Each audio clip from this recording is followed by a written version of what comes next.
Hello বন্ধুরা, আমি তনুশ্রী চলে এসেছি একটা নতুন ভিডিও নিয়ে। আর আজকে যাকে নিয়ে কথা বলতে এসেছি সে হচ্ছে না দাদান আমাদের ওয়াইটির স্বনামধন্য দুই মহাপুরুষ, যাদেরকে নিয়ে আজকে আলোচনা করতে বসেছি। তারা হচ্ছে, এক হচ্ছে আমাদের না দাদান মানে ফোকলাচরণ, আর একজন হচ্ছে আমাদের ননখোকা। একটা হচ্ছে বৌদিবাজ, আরেকটা হচ্ছে বউ বেচা পাবলিক। দুটোই একেবারে মানে কি বলবো, এ বলে আমাকে দেখ, ও বলে আমাকে দেখ। একজন পুরুষ দিনের পর দিন একাধিক মহিলার সঙ্গে লুল্লুরিবাজি করে গেছে জায়গায় জায়গায়। মেয়েদের থেকে বেশি বৌদিদের সঙ্গে লুল্লুরিবাজি করে গেছে। সেই বৌদিবাজ কালকে হঠাৎ করে, তোমরা সবাই জানো যে রিসেন্টলি চীনা একটা ভিডিও করেছিল, যেই ভিডিওটার মধ্যে চীনার বক্তব্য ছিল যে চীনার লাইফে যে দুজন পুরুষ এসছিল, যাদেরকে চীনা বিশ্বাস করেছিল, একজনকে বিবাহ সূত্রে পেয়েছিল, সেও চীনাকে 5 বছরের সংসার জীবনে শুধুমাত্র তার সঙ্গে তাকে প্রতারণা করেছে, তাকে ঠকিয়েছে। এবং অপোজিটে আরও একজন পুরুষ, যাকে চীনা বিশ্বাস করে ভালোবেসে বাড়ি ছেড়ে বেরিয়েছিল, সেই অকাল কুষ্মাণ্ড কুলাঙ্গার, সেও কিন্তু চীনাকে ঠকিয়েছে। এই যে বক্তব্যটা, দুই জায়গায় চীনা ঠকেছে, এই বক্তব্যটাতে আমাদের এই বৌদিবাজ প্রচণ্ড পরিমাণে ক্ষিপ্ত হয়ে গিয়ে কালকে আবার লাল জল খেয়ে একটা কমিউনিটি পোস্ট দিয়েছে, যেখানে বৌদিবাজের বক্তব্য যে চীনা নাকি বৌদিবাজকে উত্ত্যক্ত করেছে। বৌদিবাজ চীনাকে খোঁচাখুচি করে না, কিন্তু চীনা বৌদিবাজকে খোঁচাখুচি করেছে। এত বড় সাহস, তাই প্রথমেই জয় শ্রী রাম দিয়ে শুরু করেছে। এবার আমার বক্তব্য, লোকনাথ বাবা, জয় শ্রী লোকনাথ বাবা, ওং নমঃ শিবায়, জয় কালী, জয় ওর নাম কি বলে, দুর্গা, অনেক কিছু ছিল। হঠাৎ করে পার্টিকুলারলি জয় শ্রীরাম দিয়ে কেন বলা শুরু করলো? তবে কি ও বোঝাতে চাইলো যে ও কোনো বিশেষ দলের মেম্বার বা বিশেষ দলকে সমর্থনকারী একজন মানুষ, এবং তারা যেহেতু ক্ষমতায় এসছে সেই জন্য তোকে দেখে নেব, এবার ক্ষমতায় এসছি তোকে দেখে নেব, সেইটা ভেবে কি এই কুলাঙ্গার থ্রেট দিতে বসলো?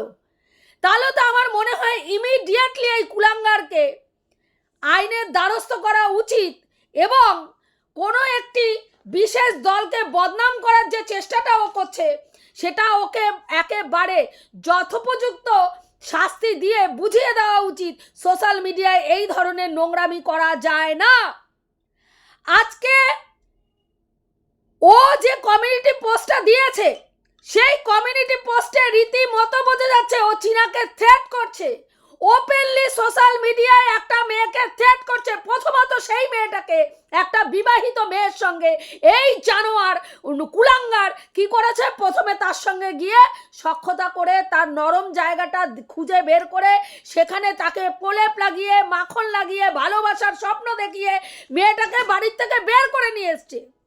এবং তার শ্বশুর বাড়ির লোকরা যখন তাকে ঘাড় ধাক্কা দিয়ে বের করে দিয়েছে, সেই মেয়েটার খারাপ সময়ের সুযোগ নিয়ে সেই মেয়েটাকে নিজের একেবারে গ্রিপে এনে ইচ্ছা মতন তার টাকা পয়সাকে ব্যবহার করেছে। শুধু ব্যবহার করেনি, তার টাকা পয়সা চুরি করেছে। এত বড় নোংরা ছেলে, তারপরে সে এখানে এসে এত বড় সাহস, তারপরে এসে সেই মেয়েটাকে থ্রেট করছে যে আমি তো তোকে নিয়ে কথা বলি না, তুই কেন আমাকে নিয়ে খোঁচাখুচি করিস? তোকে নিয়ে ওখানেও কোনো কথা বলেনি। যেটা বলেছে ওর জীবনের ওপর দিয়ে যেটা গেছে, যে দুটো পুরুষকে ও বিশ্বাস করেছিল, দুজনই ওকে ঠকিয়েছে।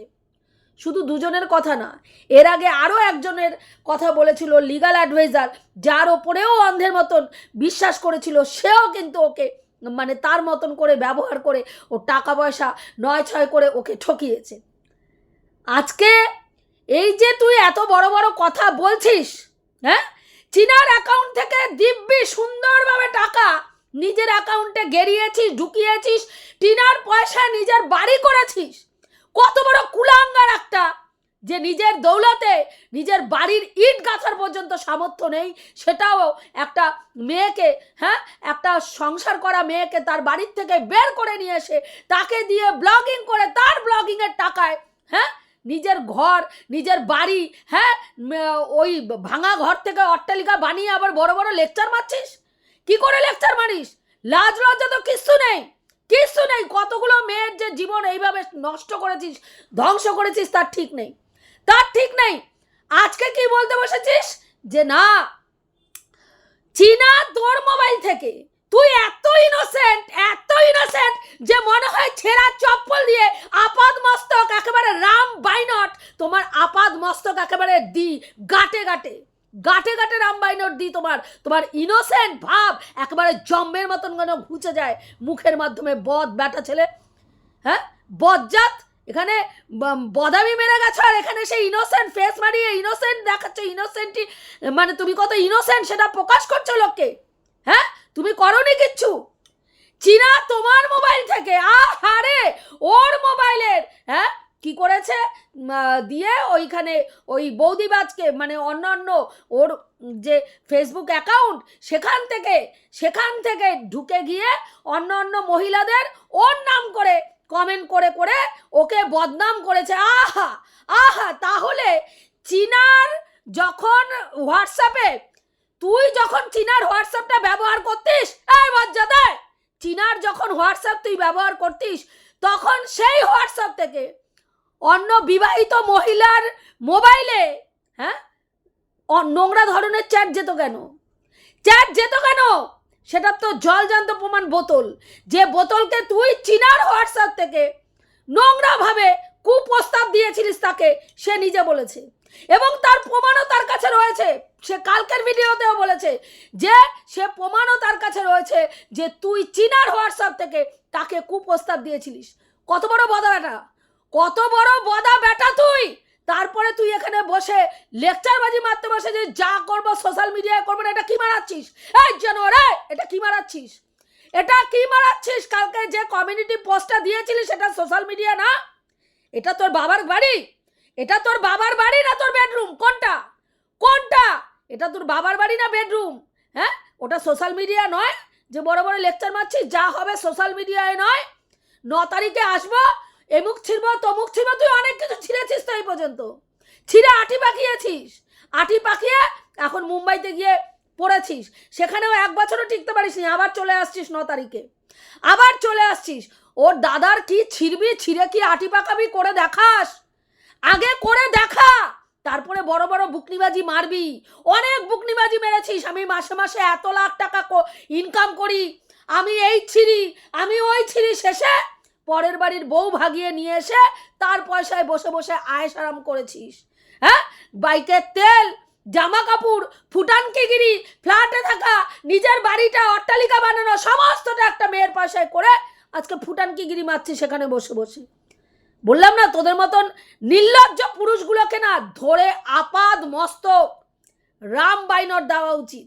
গাটে এমন দেওয়া উচিত না যে জীবনে কোনোদিনও কোনো মহিলার ফিলিংস নিয়ে খেলার দুঃসাহস না পাস। বুঝতে পেরেছিস?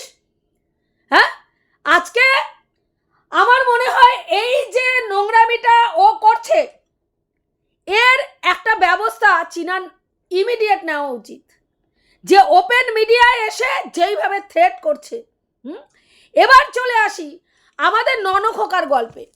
ননখোকা কালকে একটা লাইভ করেছে, রাত্রি 9টার সময় লাইভে আসবে বলেছিল এবং তার কথা মতন সে লাইভে এসছে। এবার বক্তব্য হচ্ছে, ননখোকা কালকে যে লাইভটা করলো, ননখোকা প্রচন্ড ইনোসেন্ট। চীনার ফেস ভ্যালু কোথা থেকে এসছে ননখোকা প্রশ্ন করছে। কেউ চিনতো তোকে? তোর বাবা, তোর মা, তোর 14 গোষ্ঠী কেউ ইউটিউবে ছিল? আমাদেরও কেউ ছিল না ভাই। চীনার যেমন 14 গোষ্ঠীর কেউ ইউটিউবে ছিল না, আমাদেরও 14 গোষ্ঠীর কেউ ইউটিউবে নেই। তারপরেও আমরা কাজ করছি, তারপরেও কিছু মানুষ আমাদেরকে চেনে। বুঝতে পেরেছো? হ্যাঁ, চীনাকেও যদি তোমার দিদির ফেস ভ্যালু না থাকতো, আর যেই ফেস ভ্যালুর কথা বলছো সেটা তোমার ফেস ভ্যালু নয়, তোমার দৌলতে কিছু হয়নি, যা হয়েছে তোমার দিদির দৌলতে হয়েছে। এবং তোমার দিদির সেই মানে কি বলবো উপকার চীনা স্বীকার করে, বহুবার তার ভিডিওতে স্বীকার করেছে। শুনতে পাওনি, সেটা তোমার সমস্যা। যে দিদির ফেস ভ্যালু নিয়ে আজকে নিজে করে খাচ্ছ, দিন রাত্রি সেই দিদিকে যখন হোটেলে নিয়ে পর পুরুষের সঙ্গে শুয়ে সারা রাত্রি কাটিয়ে দিয়েছিল, এবং তোমার দিদি নাকি সারা রাত লাল জলের ফোয়ারা চালিয়ে ওই হোটেলে অন্য পুরুষ নিয়ে গুতাগুতি করছিল, তখন কোথায় ছিল তোমার দিদি পিতি? কোথায় ছিল দিদি পিতি? একটা উত্তর তো দিতে দেখিনি, না মাকে দেখেছি, না বাবাকে দেখেছি, না তোমাকে দেখেছি দিদির হয়ে একটা প্রতিবাদ করতে বা বন্ধ করতে বলেছো যে এই ধরনের নোংরা ভিডিও আমার দিদিকে নিয়ে করো না, যেই দিদির দৌলতে আমরা খেয়ে পড়ে বেঁচে আছি। করেছিলে কোনোদিনও করনি। তোমার দিদি লাল জল খেয়ে অন্য পুরুষ নিয়ে হোটেলে ফুর্তি মেরেছে, সকালবেলায় গিয়ে জামাইবাবু আর গাড়ির ড্রাইভারের কাঁধে করে তোমার দিদি বাড়িতে এসছে, বমি ছমি করে হোটেল রুমে পড়েছিল, প্রতিবাদ করেছিলে। তার ফেস ভ্যালুকে নিয়ে আজকে তুমি করে খাচ্ছ, আর সেই ফেস ভ্যালুতেই চীনা করে খাচ্ছে, চীনার কোনো বাপচোদ ঠাকুর দাদা ইউটিউবে ছিল না, কিন্তু চীনার একটা টিকটক চ্যানেল ছিল যেটাতে চীনাকে সামান্য লোক হলেও চিনত। আজকে তোমার দিদির দৌলতে যেইটুকু ওর ফেস ভ্যালু হয়েছে সেটা চীনা সব সময় স্বীকার করে, কিন্তু তোমরা করো। তোমার দিদির গলব্লাডার অপারেশন হয়েছে, একটা দিনের জন্য তোমরা ফোন করে খবর পর্যন্ত নাওনি। তার অপারেশন হয়েছে, তার অপারেশনে ব্যথা হয়েছে, কি কটা সেলাই পড়েছে, সে খেতে পাচ্ছে না, তার শরীরে কি কষ্ট হচ্ছে, তোমরা একটা মানুষ একটা খোঁজ পর্যন্ত নিয়ে দেখোনি। এটা আমাদের কথা নয়, তোমার দিদির নিজের বক্তব্য। তারপরে কি করে বলতে আসো মুখ নেড়ে? তোকে কেউ চিনতো? তোমাকে কে চিনতো আগে সেটা বলো তো। তোমাকে কে চিনতো? কেউ চিনতো না। তোমার প্রচুর টাকা, বসে খেলেও তোমার ছেলের অভাব হবে না, তাহলে নাটকবাজি মারতে আসো কেন? তাহলে 3 বছর থেকে বউকে বিক্রি করতে হয় কেন? তুমি যখন জমিদার, তাহলে নিজের বউকে উলঙ্গ করে সোশ্যাল মিডিয়ায় বেচে খেতে হয় কেন? 3 বছর থেকে একটা মেয়েকে ক্রমাগত বিক্রি করে খাচ্ছ, নিজের মর্জি মতন বিক্রি করেছো, কখনো উলঙ্গ করে বিক্রি করেছো, কখনো উল্টে বিক্রি করেছো, কখনো দাঁড় করিয়ে বিক্রি করেছো, যেমন খুশি তোমার ইচ্ছা হয়েছে তুমি বিক্রি করে খেয়েছো। তারপরে তুমি এখানে কথা বলতে এসেছো। কটা ভিডিওতে চীনা তোমাকে নিয়ে বক্তব্য পেশ করে, কটা ভিডিওতে তোমাকে চীনা নিয়ে মানে মুখ খোলে, কটা ভিডিওতে। দেখে আসো তার ভিডিও সেকশন, দেখে আসো। কোর্টে গিয়ে যখন তোমাদের হেনস্থা হয়েছিল তখন চীনা বলেছিল কিতনে আদমি থে, সেটা নিয়ে ও আর ওর বৌদি মিলে খিল্লি করেছিল। আর যখন তুমি ওর চ্যানেলে 2টো স্ট্রাইক মেরেছিলে, সেই সময় রেগে গিয়ে তোমার বিরুদ্ধে কিছু কথা বলেছিল। তাছাড়া এই পর্যন্ত চীনা কবে তোমার বাবা তোমার মা তোমাকে নিয়ে নোংরা থেকে নোংরা কথা বলেছে? আমরা কেউ শুনিনি। কিন্তু দিনের পর দিন চীনার বাবা খারাপ, চীনার বাবা বিধবা মহিলা বিয়ে করেছে, চীনা নোংরা চরিত্রহীন রেড লাইট এরিয়ার মেয়ে মহিলা, আজকে ফোকলাচরণ যে নিজে একটা মানে কি বলবো কল বয়ের মতন কাজ করে, সেই বদা বেটা আজকে চীনাকে বলছে যে রেড লাইট এরিয়ার মহিলারাও এর থেকে ভালো। তাহলে তোরা আগে দেখিসনি না? শোয়ার জ্বালা এতটা উঠেছিল, ফুটো দেখেই একেবারে উল্টে গেছিস। কতক্ষণে ফুটোর কাজ করবি? আমার তাই মনে হয় যে যখন চীনার বাড়ির লোক সম্বন্ধটা নিয়ে গেল এবং বিয়ের আগে 5 দিন তোমার বাড়িতে থাকতে চাইলো, তখন তোমার মাথা খোলেনি? তখন মনে প্রশ্ন আসেনি যে একটা আনম্যারিড মেয়েকে কি করে তাদের বাড়ির লোক 5 দিন বিয়ের আগে রাখতে চাইছে? তারপরে সেই মেয়েটিকে তুমি বিয়ে করলে, তোমার বিয়ের তারা এত উঠে গেছিল, কচি মেয়ে দেখে আর নিজেকে সামলাতে পারোনি, তাই খোঁজ খবর নেওয়ার প্রয়োজন মনে করোনি। চীনার বাড়ির লোক কি করেছে, চীনার বাড়ির লোক কোথায় গেছে, চীনা কি করেছে, কোন পুরুষের সঙ্গে কি করেছে, কিচ্ছু খোঁজ নেওয়ার প্রয়োজন মনে করোনি। ধলা চামড়া দেখেছ, হাঁটুর বয়সী দেখেছ, একেবারে লাফিয়ে ঝাঁপিয়ে গিয়ে বিয়ে করে নিয়েছো। বিয়ের পরে মনে হয়েছে চীনার পরিবার চোর? তোমার বাড়ির থেকে তোমার দিদি, তোমরা তো বলো তোমার দিদি তোমাদের জন্য কিছুই করেনি, আজকে বলছো দিদি তোমাদের কারি প্রমোশনাল অ্যাড করতো, সেখান থেকে কারি শাড়ি তোমাদের দিত, গিফট করতো তোমার দিদি। তারপরে ওর নাম কি বলে, জিও কসমেটিক্স, হ্যাঁ, দামি দামি lipstick, nail polish, makeup kit এরকম কার্টুন ভরে তোমাদের দিত। হ্যাঁ, সেই দিদির হয়ে কি করেছো? দিদির হয়ে কি করেছো? সমালোচকদের পেছনে লাগিয়ে দিয়ে দিদিকে নগ্ন করে ওয়াইটির মার্কেটে বিক্রি করেছো। নোংরা থেকে নোংরা কথা তোমার দিদি সম্বন্ধে ভিডিও নেমেছে, আর তোমার বাবা, তুমি এবং তোমার মা চুপ করে বসে সেগুলো শুনেছো আর আনন্দিত হয়েছো আর বলেছো আমাদের রক্তই আমাদের সঙ্গে বেইমানি করেছে। আজকে কিসের বক্তব্য পেশ করতে বসেছো? হ্যাঁ, ফেস ভ্যালু তোমারও যেমন ছিল না, ফেস ভ্যালু চীনারও ছিল না। তোমার ফেস ভ্যালু যার দৌলতে হয়েছে, চীনার ফেস ভ্যালুও তার দৌলতে হয়েছে, এবং চীনা সেটা স্বীকার করে। চীনা সেটা স্বীকার করে, এবং স্বীকার করে বলেই আজকে তোমার দিদি যখন ওই মেয়েটার সঙ্গে নোংরামি করছিলে, তোমার দিদি চীনার হয়ে দুটো কথা বলতে এসেছিল। তার রক্তের ভাইয়ের বা মায়ের কথা সে বলতে বসেনি, কারণ সে জানে তার মা এবং ভাই এবং বাবা কি জিনিস। সেই জন্য এই বাচ্চা মেয়েটার কথা বলতে এসেছিল যে যদি না পোষায়, না ভালো লাগে, ডিভোর্স দিয়ে দে, কিন্তু কাদা ছড়াছড়ি করিস না। সেটা দিদির মহা অন্যায় হয়ে গেছিল। তার জন্য কি করা হয়েছিল? দিদিকে উলঙ্গ করে পুরো সোশ্যাল মিডিয়ায় তার ফেস ভ্যালুকে তার করে বিক্রি করা হয়েছিল, আর তোমাদের পরিবার সেটা দেখে হাততালি দিয়েছিল, একদিনের জন্য প্রতিবাদ করেনি। চীনা বাজে মা, তোমার মা কি?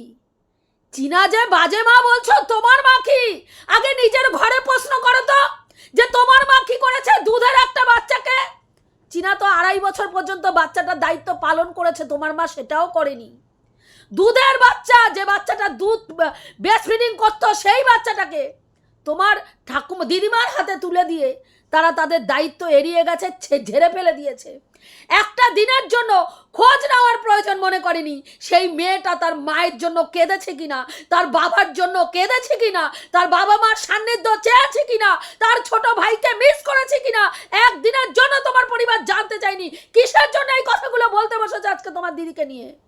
হ্যাঁ, যে দিদিকে তোমরা এটা দিয়ে পোছো না, যে দিদিকে সম্পত্তি থেকে বিতাড়িত করেছো, তার অধিকার থেকে তাকে বঞ্চিত করেছো, ইভেন তার বিয়েতেও তোমরা সেইভাবে কোনো দায়িত্ব পালন করোনি। তোমার বাড়ির লোক, তোমার গ্রামের লোক জানতোই না তোমার একটা দিদি আছে। যখন তোমার বিয়ে হয়েছে তখন তারা জানতে পেরেছে তোমার একটা দিদি আছে। এখানে তো পরিষ্কার, তার মানে তোমার দিদি ওই গ্রামের বাড়িতে কোনোদিনও আসতো না। যা আসা যাওয়া শুরু হয়েছে তোমার বিয়ের পরে শুরু হয়েছে। তারপরেও সেই দিদি নেকলেস দিয়ে তোমার বউকে বরণ করেছে।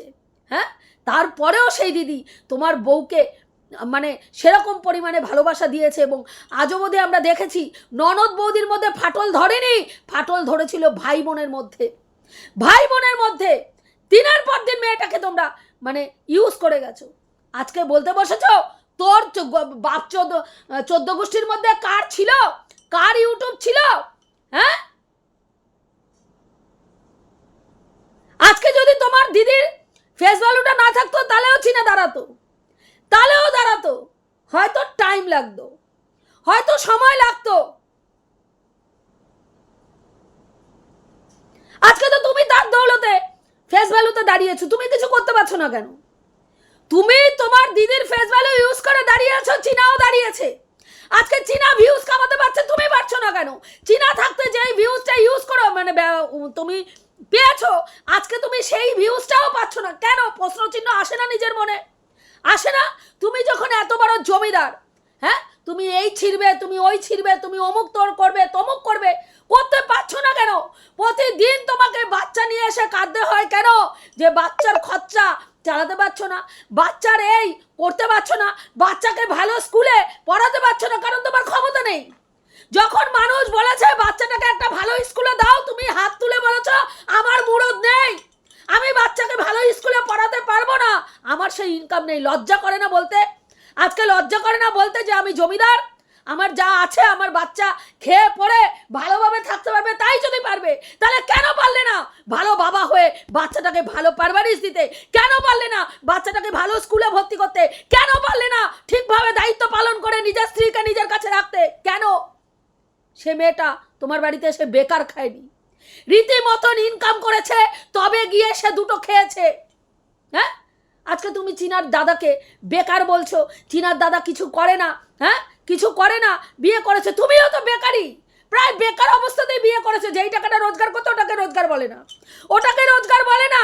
হ্যাঁ, তা তোমার বাড়িতে এসেও তো ওই মেয়েটা রোজগার করেছে, তবে তার রোজগারের পয়সায় সে খেয়েছে, তাও যেইভাবে খাওয়া মানে ভরণ পোষণ যেটা বলে বিয়ের পরে স্বামীর কাছ থেকে পায়, সেটা সে পায়নি, সেটা সে পায়নি। হ্যাঁ, তার না তো সে স্বামীর সান্নিধ্য পেয়েছে, না তার প্রয়োজনীয় জিনিস পেয়েছে যেগুলোর জন্য সে হাহাকার করে মরেছে, স্বামীর সান্নিধ্যের জন্য হাহাকার করে মরেছে, আর স্বামীর সান্নিধ্যের জন্য হাহাকার করে মরেছে। আর তুমি সারাদিন মায়ের পেছন পেছন ছুটে বেরিয়েছো। স্বামী স্ত্রী দুইজন একটুখানি বসে খাওয়ার সুযোগ সেই মেয়েটা পায়নি। স্বামী স্ত্রী দুজন খেতে বসেছে, মাঝখানে মা ভাতের তালা নিয়ে এসে বসে পড়েছে। হ্যাঁ, ইভেন রাত্রিবেলা শোয়ার টাইমটুকুতেও সেই মেয়েটা তার স্বামীর সান্নিধ্য পায়নি। হ্যাঁ, একটা বাচ্চা মেয়ে, তাকে বিয়ে করার সময় মনে হয়নি তার অন্য প্রয়োজনও থাকতে পারে? বিয়েটা কি জন্য করেছিল? তোমার মুখটা দেখবে বলে, তোমার মুখটা দেখবে বলে বিয়ে করেছিল। হ্যাঁ, তুমি দুটো পেটের খাবার দেবে কুত্তা ছাগলের মতন, শুধু খাবে আর সারাদিন তোমার ফরমাস কাটবে, তোমার মনোরঞ্জন করার জন্য, তোমাদের বাড়িতে টাকা আনার জন্য স্ক্রিপ্ট তুমি লিখবে, আর সেই স্ক্রিপ্ট অনুযায়ী মেয়েটা শুধু অভিনয় করে যাবে, আর তার পরিপ্রেক্ষিতে শুধু দুই বেলা দুটো খাবে, সেটাও তোমার মর্জি মতন। তোমরা যদি বলো পটল সাইটিং দিয়ে খেতে হবে, তাহলে সেটা দিয়েই খেতে হবে। যদি বলো আজকে মাংসে 1 পিস আলু দিয়ে তোমাকে 1 টুকরো আলু ছাড়া ভাত খেতে হবে, সেটা তাকে খেতে হবে। এইভাবে তাকে জ্বালিয়েছো দিনের পর দিন। ইভেন তার জমানো পয়সাগুলো পর্যন্ত আত্মসাৎ করেছো। তাকে পুরো ওই বাড়িতে থাকাকালীনই তার অ্যাকাউন্ট থেকে সমস্ত টাকা সরিয়ে নিয়েছো, যেটা মেয়েটা জানেই না। ব্যাংকের বই নিয়ে বেরিয়েছে চীনা, যেই ব্যাংকের বইয়ে কোনো টাকাই নেই। সে জানে আমার ব্যাংকের বইয়ে টাকা তো আছে, টাকা আছে, অথচ যখন প্রথম জন্মদিনের দিন ছেলের জন্য সেই টাকাটা ফিক্সড করতে গিয়ে দেখছে ব্যাংকের অ্যাকাউন্টে 92 না 93 টাকা পড়ে রয়েছে, বাকি টাকা দুটো অ্যাকাউন্টে ভাগ করে তোলা হয়ে গেছে ওই বাড়িতে থাকাকালীন। তারপরে তুমি কিসের বক্তব্য পেশ করতে আসো এখানে? নির্লজ্জের মতন লাজ লজ্জা আছে কিছু? আছে? লজ্জা করে না? যে মেয়েটা তোমাকে বিক্রি করে খায় না, সেই মেয়েটাকে প্রতিদিন মনিটাইজেশন অন করে করে বিক্রি করে খাও। হ্যাঁ, তারপরে তুমি এখানে কপচাতার স্বামী জমিদার যদি হও, তার সেটা দেখাও। এখানে এসে হ্যাংলাগিরি করো না। বাচ্চাকে, কখনো মাকে, কখনো বোনকে, ফ্যামিলির প্রত্যেকটা মেম্বারকে বিক্রি করে করে খাচ্ছ, আর বড় বড় লেকচার দিচ্ছ। মুড়োদে কুলায় না, নিজের সংসার নিজে চালানোর মুড়োদে কুলায় না। একটা হারাবাতে ঘর যাকে বলে, হারাবাতে চরিত্রহীন বজ্জাত নোংরা মেয়ে ছেলে, তাহলে সেই মেয়েটাকে বিক্রি করে তোমাকে খেতে হয় কেন?